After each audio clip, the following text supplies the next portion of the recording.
হায় আল্লাহ, রমজান মাস আসতেছে নাকি? সবাই রমজান নিয়ে পোস্ট দিচ্ছে। রমজান মানে তো না খাওয়া, এটা আমার পক্ষে কঠিন। সবাই মসজিদে যাচ্ছে কেন? হুজুর, রমজান কেন এত গুরুত্বপূর্ণ? রমজান আত্মসংযমের মাস হলো। রমজান মানে ধৈর্য, দোয়া আর আল্লাহের কাছে যাওয়া।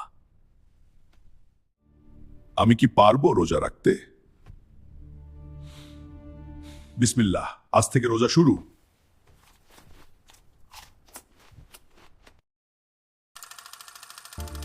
খুব ক্ষুধা লাগছে, কিন্তু ধৈর্য ধরবো। নাও ভাই, তোমাদের জন্য খাবার।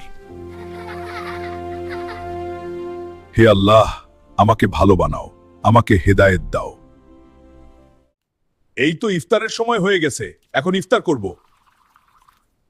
আলহামদুলিল্লাহ, আজ রোজা পূর্ণ হলো। আল্লাহ তোমার দরবারে লাখো কোটি শুকরিয়া। বদলে দিয়েছে, আমি আর খারাপ কাজ করব না। এখন থেকে সব রোজা রাখবো ইনশাআল্লাহ। বন্ধুরা, তোমাদের সবাইকে রমজান মোবারক। আর যদি ভিডিওটা ভালো লেগে থাকে তাহলে একটা লাইক দিয়ে চ্যানেলটা সাবস্ক্রাইব করে যাবেন। ধন্যবাদ।